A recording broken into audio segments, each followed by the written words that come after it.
Hello and welcome to another AIC video. So I'm a little disappointed today.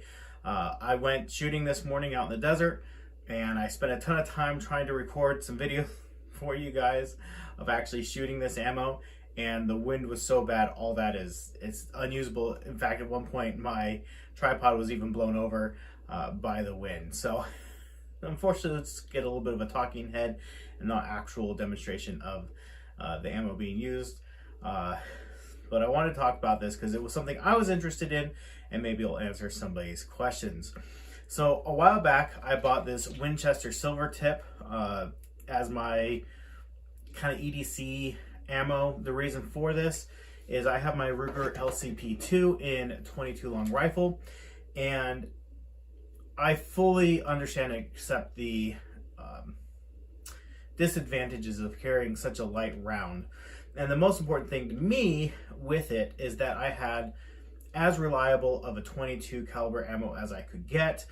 And I know I've watched Paul Harrell's video about this, and it's not as effective as, say, like CCI mini mags.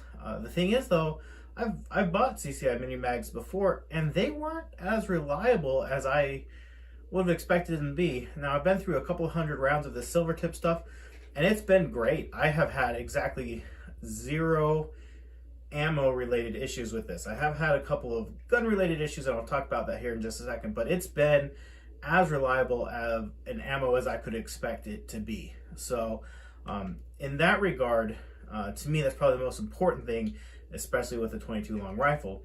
But I'm always on the lookout for something that might be a replacement. And so I came across these on normashooting.com. Not sponsored in any way, shape, or form. I paid for these out of my own pocket with my own money. And I was attracted to these because they advertise an extremely high rate of speed, 1,706 feet per second. And they're a very light bullet, and they are lead free. I'm not really sure as far as like a defensive round if that really matters or not, but I thought it might be worth trying out. It would be a very light shooting gun. Not that 22's got a lot of kick anyways, but in a smaller gun, any reduced felt recoil will make the gun more accurate. So I thought I'd give it a go and see. Now, as I said, with this ammo, extremely reliable. It's been great. My Ruger LCP2. One thing that I'll note with the Ruger is that you definitely want to be using a high velocity ammo with this. I have had issues with standard velocity rounds with it not fully cycling. It's a very short barrel, and it needs that higher pressure to be able to cycle the action. It's just something with this gun. Obviously, there's compromises with such a small firearm. And that's one of the ones that I have found, is that you definitely need to be running higher pressure ammo in this. So I bought this to try it out, and I bought way too much of this stuff. It doesn't run. It does not run in the LCP2.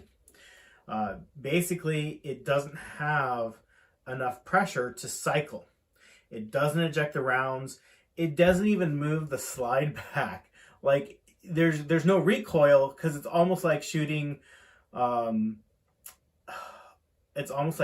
air pellet. Like, it's so light that it doesn't cycle the action, it doesn't eject the rounds, it doesn't pick up the next round, nothing. I first shot the fragmentation. So these are zinc bullets that have a lead copper, or a lead these are zinc bullets with a copper plating, there we go, on them. This one is fragmented, this one is not.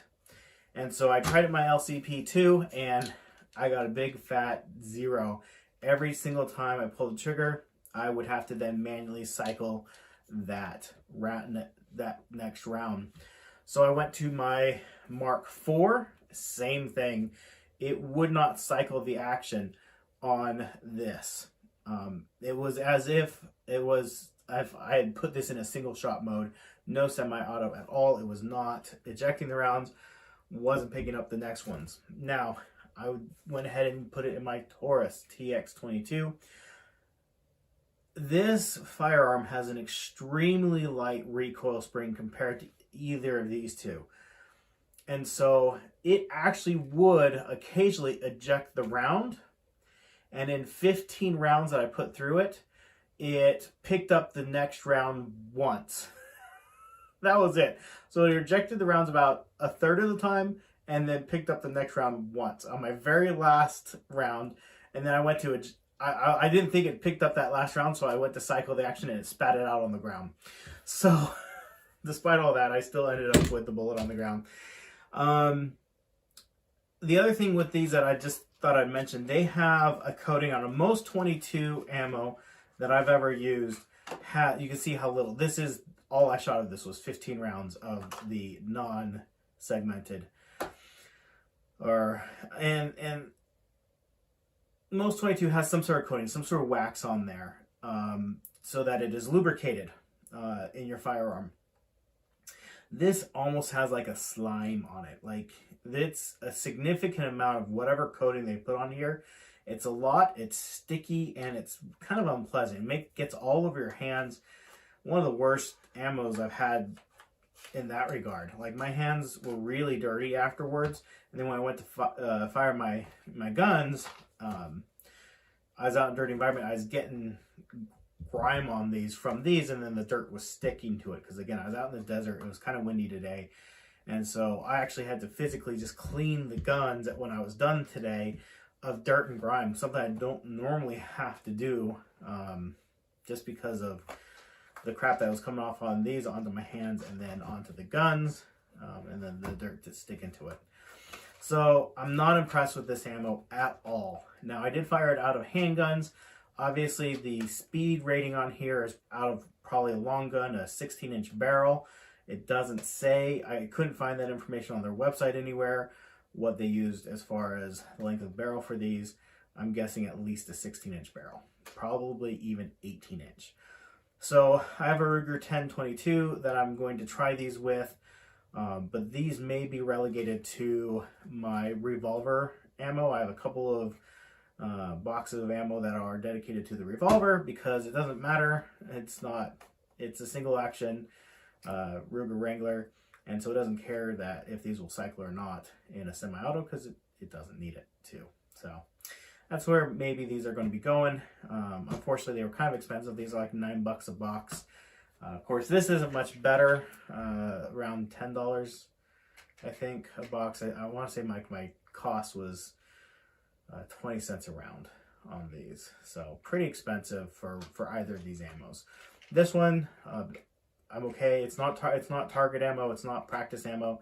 It's just what I put in for my carry ammo in my Ruger LCP2. And this functioned great in all of these except for my Taurus, which has the problem I have frequently. Of course, I put, just counting, 12, 13, 14 mags worth of ammo through this today. And the only problem I had was once, and it was with the silver tip. And what it does is about halfway through the mag, for whatever reason, one bullet will just stick straight up and jam into the top of the slide and not be fed into the barrel. I don't know what that is. It definitely is reduced if I tap the back of the magazine, like on my palm before loading it. I've read somewhere where it's that the rounds aren't in the magazine correctly. I don't know. If somebody has a good tip for that, I'd appreciate it.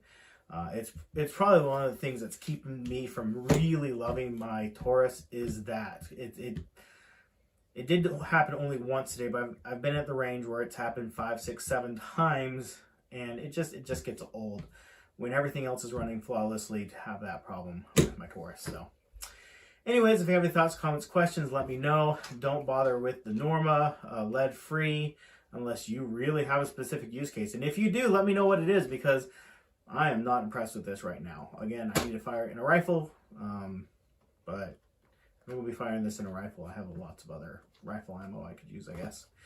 Anyways, thank you for watching, and I hope you have an amazing day.